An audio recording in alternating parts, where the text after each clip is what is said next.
नमस्कार, disclosure with Vinod में आपका स्वागत है और आज हमारे साथ डिस्क्लोज करेंगे डॉक्टर राजीव शर्मा जो डायरेक्टर हेल्थ है। राजीव जी, आपका स्वागत है। Thank you sir. वेल, ये कोविड-19 एक बार फिर दस्तक दे रहा है और ये चिंता का विषय बना हुआ है और मुझे लगता है कि कोई नई एसओपी आपकी डायरेक्टरेट की तरफ से तैयार की गई है, कोई डायरेक्शंस, कोई गाइडलाइंस। जी, सबसे पहले आपके श्रोताओं को नए वर्ष की शुभकामनाएं जी एंड सबको नमस्ते। सर, जैसे आपने पूछा कि जो कोविड का नया वेरिएंट है जो भी दस्तक दे रहा है, जैसे जी आपने बोला, जी सो थोड़ा सा मैं इसके बारे में थोड़ा सा डिटेल में बताना चाहूँगा। JN.1 जो वेरिएंट इस वक्त डिटेक्ट हुआ है, JN.1 जी तो सबसे पहले ये अमेरिका में, यूनाइटेड स्टेट्स में आई थिंक सितंबर में पहली बार डिटेक्ट हुआ ये वेरिएंट। ये वेरिएंट भी नहीं इसको हम कहते हैं, इसको सब वेरिएंट कहते हैं, यानी वेरिएंट का भी छोटा भाई एक किस्म का। यानी कि इसकी इतनी स्वेरिटी नहीं है जैसे कि पहले जो हमारे पास पहले डेल्टा वायरसेस जो इसी के वेरिएंट से, ओमिक्रॉन के वेरिएंट से, वो ज़्यादा डेंजरस है, जिनकी वजह से डेथ्स भी बहुत हुई और काफ़ी इन्फेक्शंस हुई थी। अभी तक उसके कई सीक्वली देखे जा रहे हैं। जी सो इतना इसका ज़्यादा अभी स्वेरिटी नहीं है इस वेरिएंट की। अगर आप इंडिया की बात करें तो आज की डेट में, जैसे आज की सुबह की जो आज 8 बजे का जो बुलेटिन है, उसमें फ्रेश केसेस 774 हैं और कल के दिन में 2 डेथ्स हुई हैं। सो टोटल जो हमारा अभी तक इसका लोड है, जो इस कोविड का इस वक्त जब से स्टार्ट हुआ है, इट्स अराउंड 4000, यानी कि 4000 कुछ केसेस पॉजिटिव हैं। एग्जैक्टली मैं आपको बता सकता हूँ 4187 केसेस जो पॉजिटिव हैं कोविड के इस वक्त। JNK की अगर बात करेंगे तो इस वक्त हमारी स्टेट में सिर्फ 9 केसेस पॉजिटिव हैं। इसमें से 6 पॉजिटिव मीन्स एक्टिव जो हैं इस वक्त। जी तो 6 केसेस जो हैं ये कश्मीर डिवीज़न में है और 3 केसेस हमारे जम्मू डिवीज़न में है। एंड 9 के 9 केसेस होम में आइसोलेटेड हैं।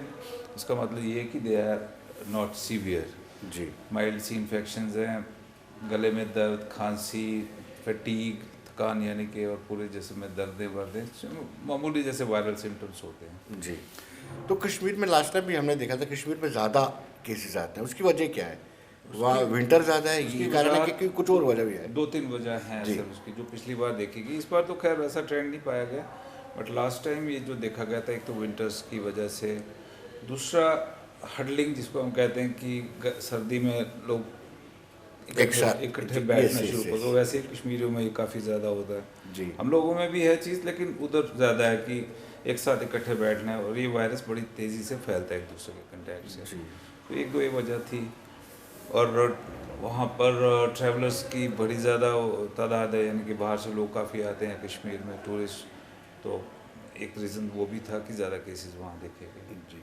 डॉक्टर अजीब, लास्ट टाइम जब 2019 की बात करेंगे, जब कोविड पीक पे था, तब हमें ऑक्सीजन की कमी आई थी और ऑक्सीजन की कमी के कारण भी अब ऐसी स्थिति नहीं है मुझे लगता है। मैं कैन एश्योर यू, इस वक्त ऐसा कुछ नहीं है। हमारे पास इस वक्त about 40 plus oxygen generation plants हैं सर, जम्मू डिवीज़न में, आपको जी मैं बता सकता हूँ।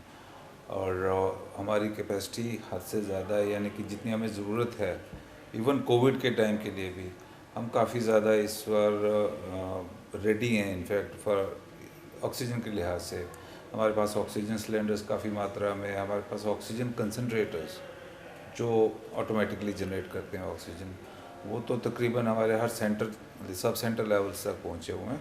तो इस बारी हमें कोई इस ऑक्सीजन की कोई कमी नहीं होगी। बेसिकली जैसे आपने सही कहा कि इस बीमारी में ज़्यादा खतरा होता था जब ऑक्सीजन लेवल्स कम हो जाने शुरू हुए थे। तो शुरू में हमारे पास नहीं थी इतनी facility, but we are ready now. जी।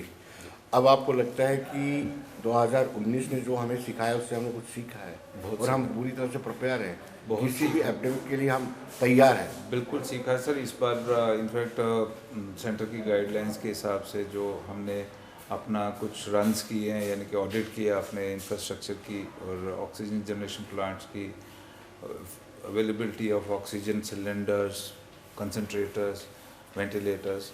तो हमने इस चीज़ की हमने तैयारी करके रखी है, इनके हमने फंक्शनैलिटी ले ली है हर सेंटर से।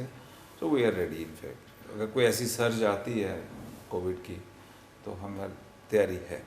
Ventilator, what about the position of ventilator? Ventilator is a tricky question. हमारे काफ़ी ज़्यादा वेंटिलेटर्स हैं हमारे पास, बट मतलब कि इवन हमारे डिस्ट्रिक्ट हॉस्पिटल्स में भी वेंटिलेटर्स इशू हुए थे लास्ट कोविड में। जी तो और सफिशिएंट नंबर ऑफ वेंटिलेटर्स हमारे पास हैं। जी। जो सुना था कि कुछ वेंटिलेटर्स खराब भी आए हैं, वो उनको रिपेयर नहीं करवाया जा सका है। Is it right? एम आई नहीं, राइट? रिपेयर तो हो रहे हैं, जी रिपेयर हो रहे हैं, जी। बट वही यूटिलाइजेशन का था, दिक्कत रहती है कभी, तो ऐसा तो कुछ नहीं है। और क्या लगता है आपको कि क्या हिदायतें इस वक्त लोगों को बरतनी चाहिए? एक तो विंटर भी है और दूसरे साथ साथ में लोग मास्क भी वेयर नहीं कर रहे हैं। ऐसा नहीं है, उधर लेह में, लद्दाख में मैंडेटरी कर दिया गया मास्क। अभी ऐसी पोजीशन नहीं है जम्मू में। सबसे पहले, हाँ जी, आपने बड़ा अच्छा क्वेश्चन पूछा। तो सबसे पहले तो आई वुड आपके माध्यम से ये बताना चाहूँगा कि पैनिक होने की सिचुएशन नहीं है अभी। जी नथिंग टू पैनिक। और ये जो इस वायरस है, इसका दो किस्म के हम कहते हैं, इनको कैटेगराइज करते हैं कि virus of variant of concern और variant of interest. Variant of interest हो गया जिसको हम क्लोजली वॉच करते हैं। सो ये जो JN.1 है, this is variant of interest.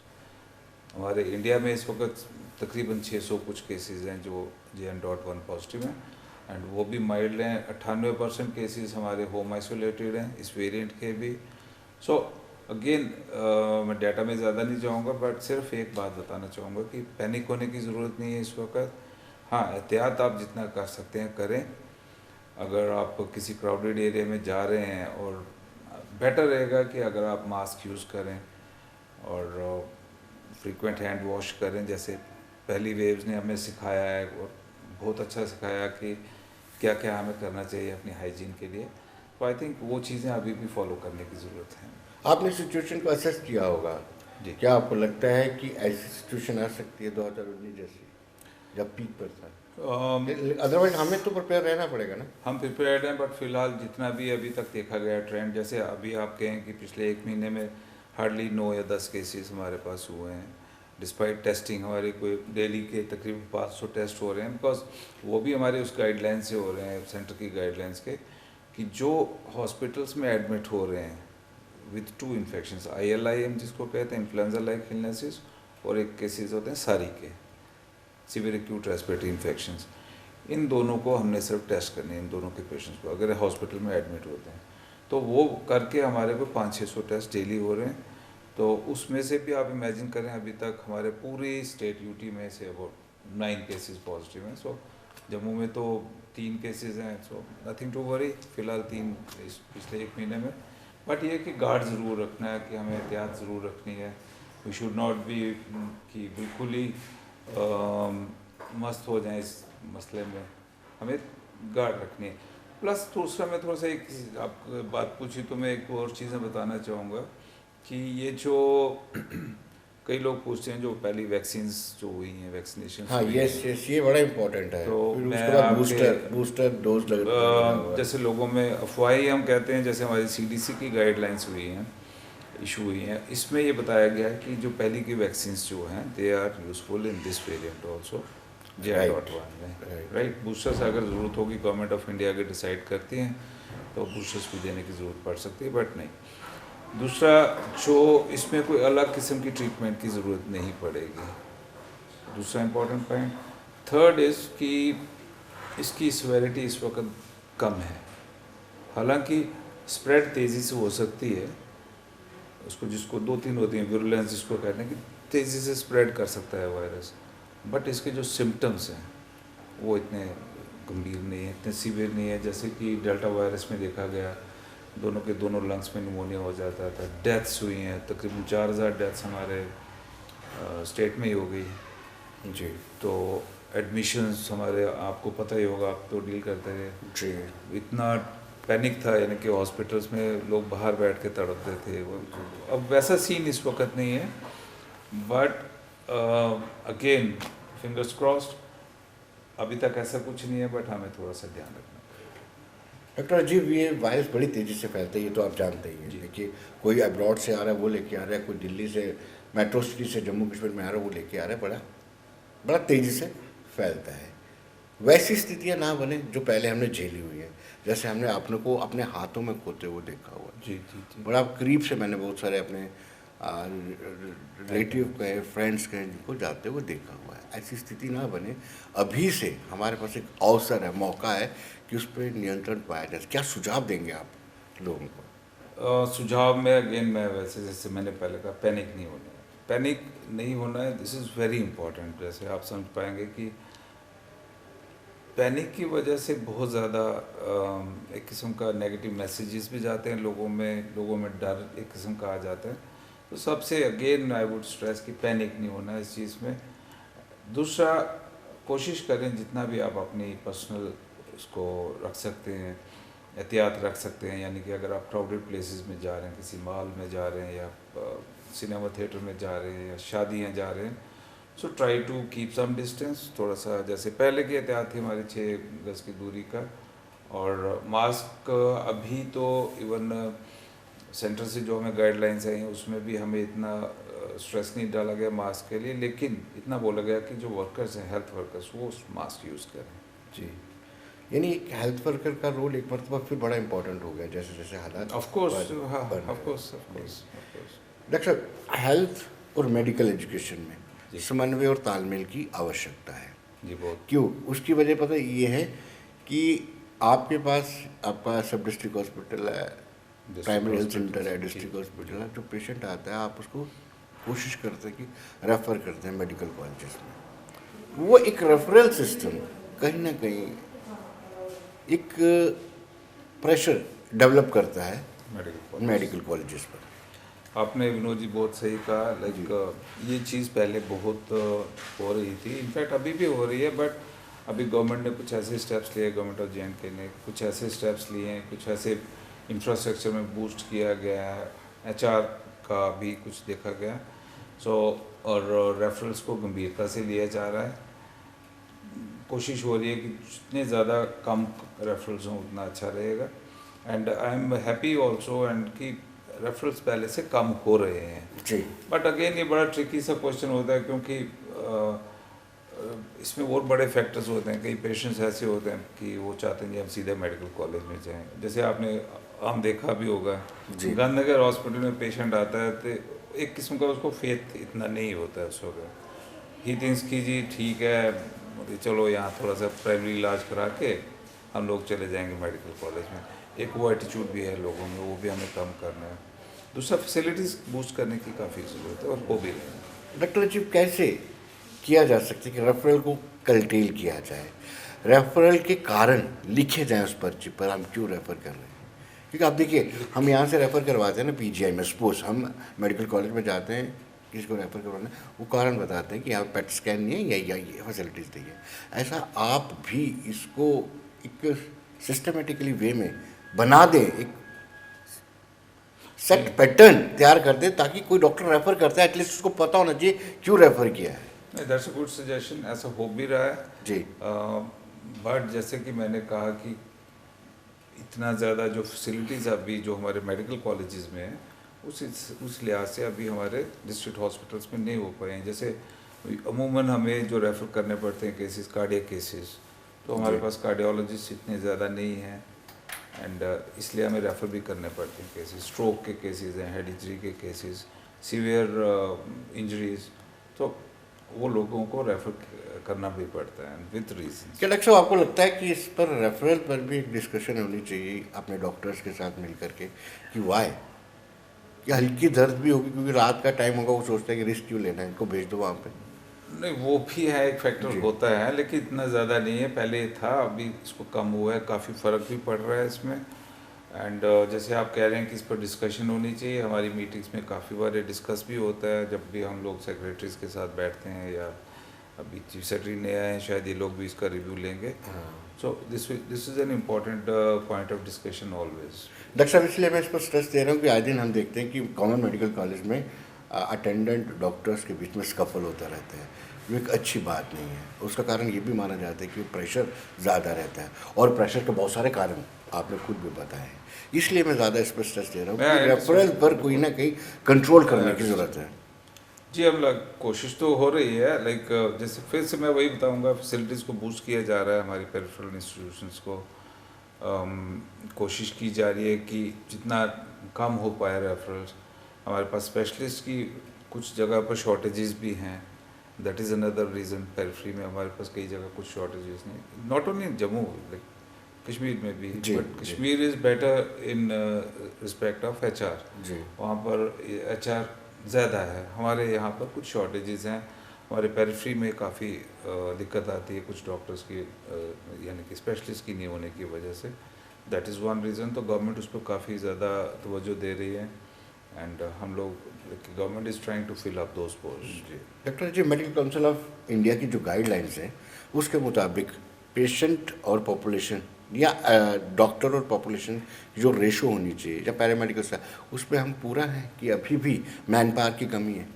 Periphery में तो हमारे जी। हेल्थ डिपार्टमेंट में देयर इज़ डेफिनेटली कम लोग हैं। मेडिकल कॉलेजेस का मैं नहीं बता सकता हूँ क्योंकि ये तो दूसरा आ गया, बट हमारे फील्ड में है कमी। जी डॉक्टर साहब, आपने अभी थोड़ा सा जिक्र किया था कि ट्रस्ट डिफिसिट है। ट्रस्ट डिफिसिट इस लिहाज से कि मैं अभी आपको छोटी सी एग्जांपल देता हूँ। किसी का फ्रैक्चर होता है ना, वो रश करता है अमृतसर में, हालांकि यहाँ पे हमारा full fledge bone and joint बन चुका है, लेकिन वो ट्रस्ट डिफिसिट बन चुका है। वैसे आप जैसे कह रहे हैं कि आपके सब डिस्ट्रिक्ट हॉस्पिटल में कोई आता है या डिस्ट्रिक्ट हॉस्पिटल आता है, वो प्रेफर करते हैं कि मेडिकल कॉलेज में जाए। हाँ सब नहीं, जो लाइक हाँ जो अफोर्ड कर सकते हैं को वो कोशिश जी। करते हैं कि यहाँ से निकलें। तो ये वही ये सही बात ट्रस्ट है, ट्रस्ट ट्रस्ट कैसे बनाना है, सवाल ये होता है। ट्रस्ट में हमें आप कह रहे थे हम चाहते हैं कि एटलीस्ट इतना ट्रस्ट बन जाए सबको कि सबको मिल के काम करना पड़ेगा। इसमें आपका भी बहुत रोल है। जी, हम तो कोशिश करते रहते आप भी हैं। कर रहे हैं कुछ, आई नो हमारा बहुत बड़ा रोल है। जो अभी फील्ड में जैसे अब हर डिस्ट्रिक्ट में PRI मेंबर्स हैं, इनका बहुत बड़ा रोल है क्योंकि लोग इनकी सुनते हैं, ठीक है ना। So it has to be a combined effort. ये नहीं कि मैं अपनी जगह लगा रहा हूँ, आप अपनी जगह करते रहें। सो एक किसी फोरम पर, एक कॉमन प्लेटफॉर्म पर ये एक्टिविटीज़ होनी चाहिए, जो मेरी ऑब्जर्वेशन है। नहीं, आप बिल्कुल ठीक कह रहे हैं।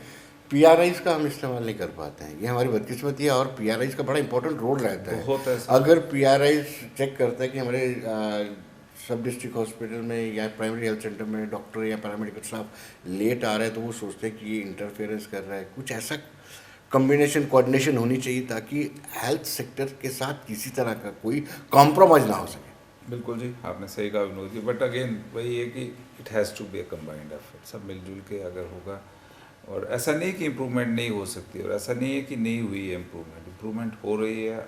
मे भी शायद अभी इतना नहीं पता चल रहा होगा, बट डेफिनेटली पोस्ट एब्रोगेशन जो इसमें इम्प्रूवमेंट हुई है आहिस्ता आहिस्ता, लाइक बिकॉज हमारा इंफ्रास्ट्रक्चर काफ़ी अच्छा हो गया है, फैसिलिटीज़ काफ़ी अच्छी मिल रही हैं। जैसे कि आप देख ही रहे हैं, मेडिकल कॉलेजेस तो पता ही है आपको इतने बन गए हैं, जेम्स तो हो गए हैं।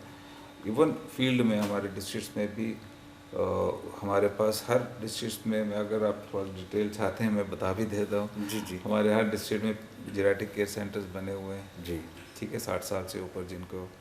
अच्छा, वी आर ट्राइंग कि हर डिस्ट्रिक्ट में हमने बेसिक सेटअप कर लिया है पैलिएटिव केयर के लिए। हमारे पास पैलेटिव केयर गांधीनगर में बहुत अच्छा सेंटर बना है। गांधीनगर में अच्छा चल रहा है, बट हमने हर डिस्ट्रिक्ट में इस्टेब्लिश किया है। स्टाफ की अगेन दिक्कत है, ठीक है जी। सर। जेरियाटिक केयर हैं, कीमोथेरेपी के लिए हम लोग कर रहे हैं, उसके लिए ट्राई कर रहे हैं कि जो लोग कैंसर के लोग इधर आते हैं उनको उधर ही कोई वो अगर हो जाए। डायलिसिस हमारे हर सेंटर में, हमारे हर डिस्ट्रिक्ट में 10 के 10 डिस्ट्रिक्ट में डायलिसिस सेंटर्स हैं, दे आर डूइंग वेल। जी। Can again this is one of the area जो हम लोग अच्छा कर रहे हैं पेरिफेरी में, जिसकी वजह से यहाँ लोड भी कम हो रहा है।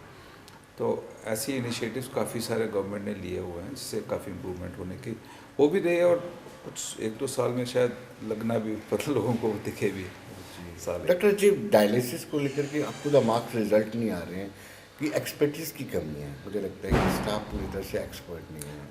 अब कहीं मेडिकल मेडिकल कॉलेजेस का द्वारा- मैं नहीं बोलूँगा, बट जैसे डिस्ट्रिक्ट्स में आप पूछेंगे, जैसे हमारे पास हर जगह we have a facility dialysis की, और 4 से 6 बेड्स की हर डिस्ट्रिक्ट में है। ट्रेंड जैसे आप कह रहे हैं कि ट्रेंड स्पेसिफिकली फॉर डायलिसिस, वो हम लोगों ने अपने कुछ फार्मासिस्ट को ट्रेन किया होता है, और एक जो फिजिशियन होता है वो सुपरवाइज करता है इसको, जी ठीक है। बट हम लोग अच्छा कर रहे हैं डिस्पाइट, यानी कि बहुत ज़्यादा जो train dedicated fully dedicated for dialysis वैसे हर जगह नहीं है, लेकिन जो है हमारे पास वो अच्छा कर रहे हैं। I can assure you this. Doctor जी, कार्डियक अरेस्ट एक बड़ा कारण होता है और उसमें जगह थोड़ी सी रहती है, स्पैन थोड़ा सा होता बहुत है। है। मुझे लगता है कि हर एटलीस्ट डिस्ट्रिक्ट हॉस्पिटल में सर है कार्डियोलॉजिस्ट होने चाहिए। कार्डियोलॉजिस्ट, वो मेरे हाथ में नहीं है, but I can assure you एक चीज़ मैं आपको बता सकता हूँ कि बहुत सारी चीज़ें आपस में नहीं होती, लेकिन हम जो चाहते हैं एटलीस्ट हम बोल चाहते हैं, बोल वो तो हम भी सकते चाहते हैं। हम भी चाहते हैं। लेकिन I can tell you one thing कि हमारे पास हमने हर डिस्ट्रिक्ट में अगेन 10 के 10 डिस्ट्रिक्ट में हमने इमरजेंसी रूम्स इस्टेब्लिश किए हैं, ER हम बोलते हैं उनको। जी उसमें हमने हर डिस्ट्रिक्ट को जैसे आपने हार्ट अटैक की बात की, हमने हर डिस्ट्रिक्ट को कुछ मेडिसिन दी हुई हैं, स्ट्रेप्टोकाइनेस जिसको बोलते हैं, ताकि वो जो गोल्डन आवर होता है पेशेंट का, and you will be happy to know कि हमने बहुत ज़्यादा लाइफ बचाई हैं इस मसले में। यानी कि कोई हार्ट अटैक का पेशेंट अगर डिस्ट्रिक्ट हॉस्पिटल में पहुंचता है विद इन दैट आवर, 1-2 घंटे के अंदर अंदर वो इंजेक्शन के साथ बच जाता है। बचता इन द सेंस कि उसको वहाँ से स्टेबल करके हम लोग फिर यहाँ 2-4 घंटे के लिए सर्वाइवल हो सकता है। ज़्यादा कई तो बच भी जाते हैं, लेकिन फिर कईयों को फिर भी हम भेज देते हैं यहाँ पर। सो अब मेरे पास एग्जैक्ट डाटा नहीं है कितने लिए हमने सेफ, लेकिन I am happily telling you कि काफ़ी लोग हमने इससे बचाए हैं।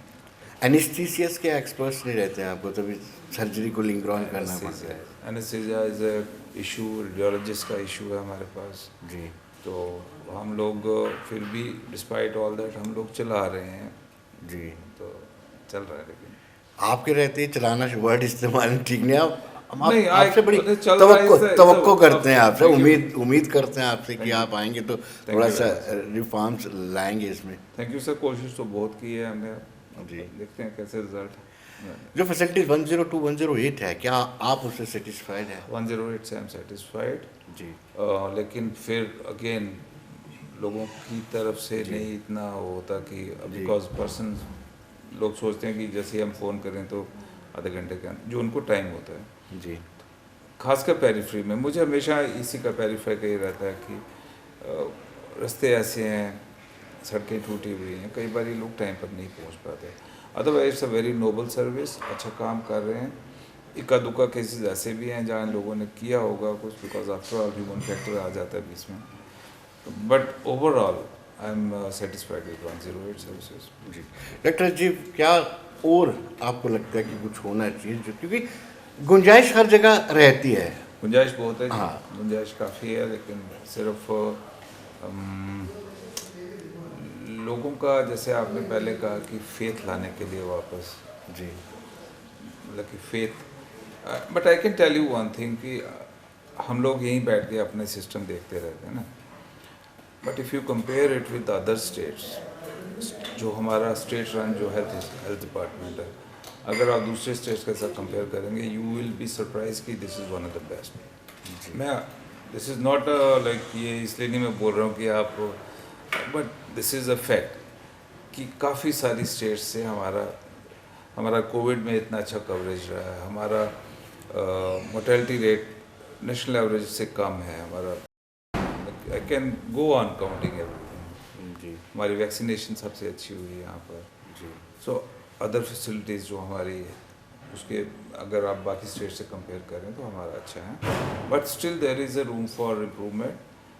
उसके लिए गवर्नमेंट काफ़ी कर रहे हैं, तवज्जो दे रहे हैं, और हम लोग भी कोशिश कर रहे हैं। डॉक्टर जी, do you feel any change after 5th of August 2019 के बाद हेल्थ सेक्टर में? बाकी छोड़िए, किस लिहाज से आप पूछना चाहते हैं? हेल्थ सेक्टर इम्प्रूव हुआ है?